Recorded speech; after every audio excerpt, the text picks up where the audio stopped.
andava pelas ruas lá em Recife, ele passava na calçada de uma senhora, e a senhora era muito católica. E o padre da paróquia lá atiçou aquela senhora para que ela proibisse o reverendo de pisar na sua calçada. E ela um dia o esperava na calçada lá, muito enfesada, muito zangada, e quando ele estava andando, vindo, ela parou, pare! E ele parou assustado. Pois não, senhor, não quero mais que o senhor pise na minha calçada. Ele disse, tudo bem. Desceu da calçada, foi pela rua, subiu na outra calçada do outro lado e foi embora. E todos os dias ele fazia isso, vinha andando, quando chegava perto da calçada dela, ele descia, atravessava, entrava, subia na calçada do outro lado e embora. Um dia o esposo daquela senhora adoeceu. E nenhum outro médico da cidade dava jeito no problema dele, pastor Josué. E se tentou de todas as formas, de todos os jeitos, levaram para curandeiros, para macumbeiros, para tudo quanto é coisa, e levaram para o padre rezar pelo homem, nada. Aí uma pessoa chegou e disse, olha, por que a senhora não leva ele lá onde o Dr. Butler? Se a senhora levar ele vai ficar bom. E a senhora, muito relutante, o levou. E aí o pastor Zafá contou que ele passou umas 3 noites, a madrugada inteira, sem dormir, cuidando daquele homem. O estado dele era muito grave, ele cuidado, muito cuidado, medicamento, atenção, e não largava o pé daquele homem. Depois de um tempo o homem começou a melhorar, se recuperou, ficou completamente curado. E então chegou o dia de receber alta.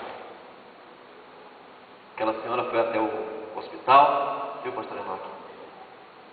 E quis pagar o serviço.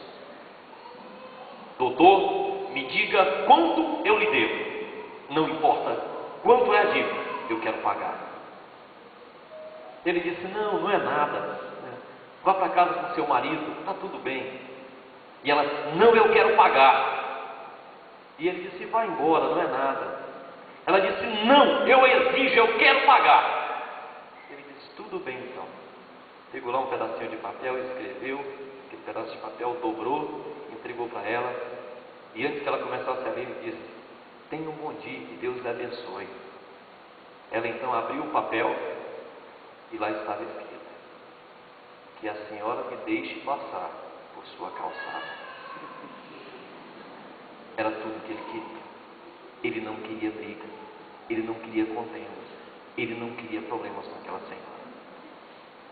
Eu não tive a curiosidade de perguntar se aquela senhora se converteu ou não, mas eu sei de uma coisa: às vezes é melhor não passar pela calçada para ser um bom cristão. É preciso que nós sejamos pacificadores. Este é um mundo de guerras, este é um mundo de contendas, este é um mundo de discórdias. Já há muitos guerreiros neste mundo. Nós precisamos de pacificadores. E se nós formos os pacificadores, nós seremos também chamados filhos de Deus e estaremos crescendo o crescimento que procede de Deus, queridos irmãos. Amém. A outra atitude que Paulo diz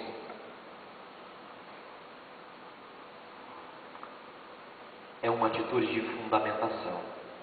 Versículo 16: habite ricamente em vós a palavra de Cristo, instruí-vos e aconselhai-vos mutuamente em toda a sabedoria, louvando a Deus com salmos, hinos e cânticos espirituais, com gratidão em vosso coração.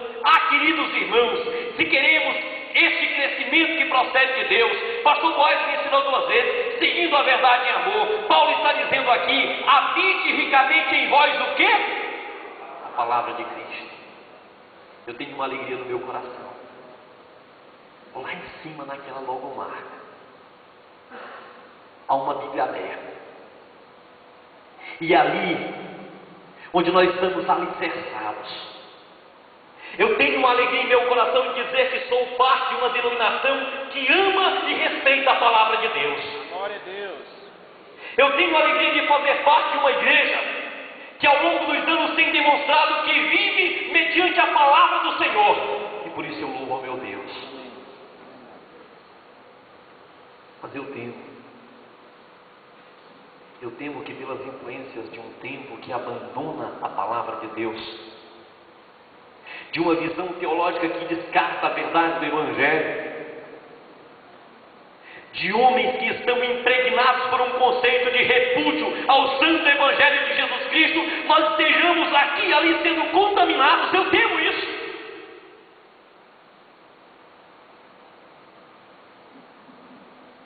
Eu temo que nós nos esqueçamos do nosso alicerce. Jesus Cristo é o nosso fundamento. E Cristo se manifesta na sua palavra. A aliança das igrejas cristãs evangélicas do Brasil é construída sobre esse livro. Amém. E nós não podemos deixar isso morrer.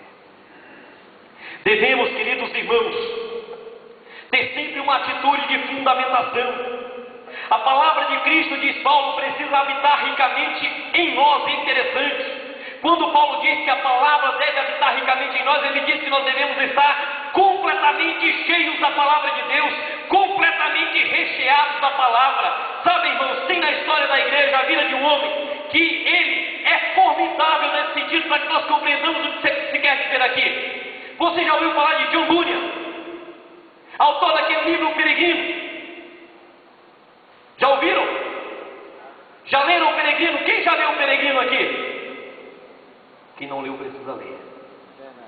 John Bunyan, pastor na Inglaterra no século XVII, preso porque amava a Cristo e tinha um compromisso com a verdade do Evangelho.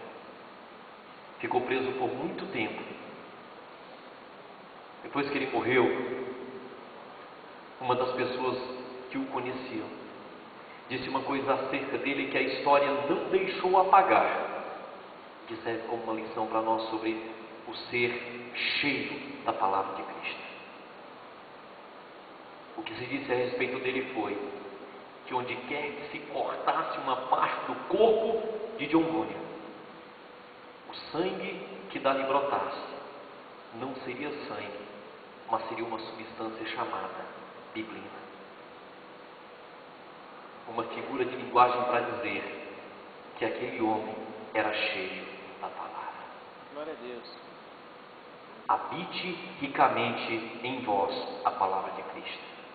Cultivar as atitudes que agradam a Deus significa ter essa vida de fundamentação, e Paulo fala de diversas coisas aqui. A habitação da palavra, vejam só, no conselho, na instrução, no cântico, como o pastor Boaz falou, cantar a palavra de Deus. Nós temos cantado tantas e tantas bobagens. Aqui eu não vi, louvado seja Deus, e sei que não se cantará, mas tem quantas e quantas igrejas nossas temos cantado coisas que estão distantes da verdade do Evangelho. E não é porque se canta um trecho da palavra que se canta a palavra correta. Mas, queridos irmãos, precisamos voltar a valorizar a palavra de Deus em nossas canções, uma palavra que glorifica a Deus e jamais o homem. Precisamos. E Paulo fala aqui de salmos, hinos, cânticos espirituais, e tudo isso com o coração cheio de gratidão. Amar a Bíblia. Precisamos de pastores que amem a Bíblia. Precisamos de líderes em nossas igrejas que amem a palavra. Precisamos de membros em nossas igrejas, nos corações dos quais queime, arda uma paixão, um amor intenso e profundo pela palavra de Deus. Homens, mulheres, pessoas que não passam um dia sem estudar a palavra, que não passem um dia sequer sem se deliciar na palavra de Deus. É disso que precisamos. Técnicas mercadológicas, modismos teológicos, redes, visões, iluminações, revelações,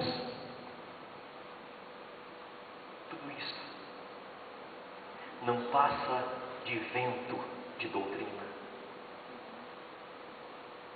Isso não é nada, ou pior que nada, isto é o hálito de Satanás desviando a igreja de Cristo daquilo que ela deve realmente amar e desejar, a palavra de Jesus Cristo.